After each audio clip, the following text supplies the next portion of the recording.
Hi పిల్లలు, కథల లోకానికి స్వాగతం. వినండి, ఊహించండి, ఆనందించండి. ఈరోజు మీకోసం ఒక అద్భుతమైన కథ, తలతిక్క రాజు కథ. అనగనగా ఒక రాజ్యం ఉండేది. ఆ రాజ్యంలో అందరూ మంచివాళ్ళే. కానీ రాజుకి మంత్రికి మాత్రం తలతిక్క కొంచెం ఎక్కువగానే ఉంది.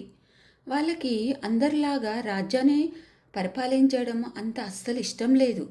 అందుకని ఏదైనా ప్రత్యేకత ఉండాలని వాళ్ళు ఒక శాసనం చేశారు. పగలుని రాత్రిగాను, రాత్రిని పగలుగాను నిర్ణయించారు. రాజ్యంలో ప్రతి వాళ్ళు చీకట్లో పని చేయాలి, తెల్లవారాక పడుకోవాలి. ఎవరైతే ఈ ఆజ్ఞల్ని ఉల్లంఘిస్తారో వాళ్ళకి మరణదండన అని ప్రజలకి తెలియజేశారు. ఇంకా వాళ్ళు మాత్రం ఏం చేస్తారు?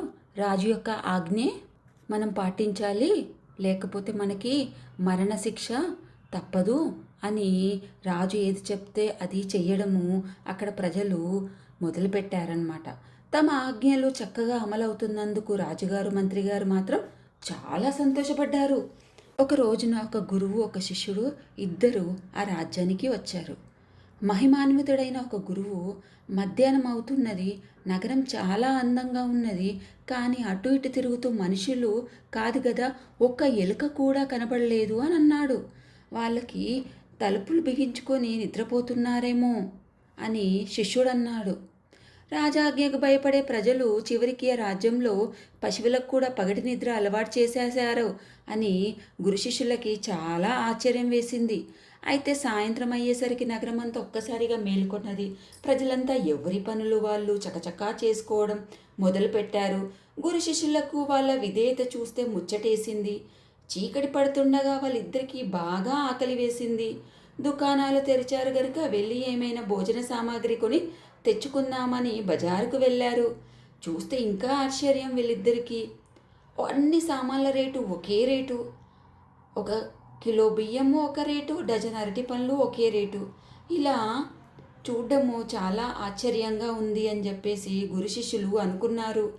కానీ శిష్యుడు భోజన ప్రియుడు కాబట్టి తక్కువ డబ్బులతో ఎక్కువ సామాన్లు కొనుక్కున్నాడు. చాలా సంతోషపడ్డాడు. ఎన్ని సామాన్లు కొనుక్కున్నా నిండా 100 రూపాయలు కూడా ఖర్చు అవ్వలేదు మరి అని అన్నాడు. ఇది పిచ్చి వాళ్ళ రాజ్యం నాయనా, ఇలాంటి చోట ఉండడం ప్రమాదం, వేరే ఎక్కడికైనా పోదాం, త్వరగా పోదాం పదా అని గురువు అన్నారు. కానీ శిష్యుడు మాత్రం మెల్లగా ఆ రాజ్యము స్వర్గంలా తలపించింది, పారిపోయేందుకు తగిన కారణం ఏదీ లేదు అని అన్నాడు. ఇక్కడ ఉన్నది తిండి పదార్థాలు మనకి ఈ ధరలోనే వేరే ఎక్కడా దొరకవు. ఎంత అద్భుతమైన ప్రదేశం ఇది, ఇక్కడే ఉండిపోదాం ఇక నుంచి అని అన్నాడు శిష్యుడు. అది ఎక్కువ కాలం నడవదు నాయన, అది కాక వీళ్ళు నిన్ను ఏం చేస్తారో ఎవరికి తెలియదు, నా మాట విని నాతో వచ్చేసేయి అని గురువుగారు అన్నారు. ఇంకేం చేస్తాడు శిష్యుడు? ఎక్కడికి వద్దు అని ఈ రాజ్యంలో ఉండిపోయాడు. గురువుగారు కానీ శిష్యుడు ఒప్పుకోలేదు. ఆ రాజ్యం వైభవం ముందు గురువుగారికి మంచి మాటలు తెలవెళ్ళబోయాయి. ఏమైనా సరే తను ఈ స్వర్గాన్ని వదిలి రాను అన్నాడు శిష్యుడు.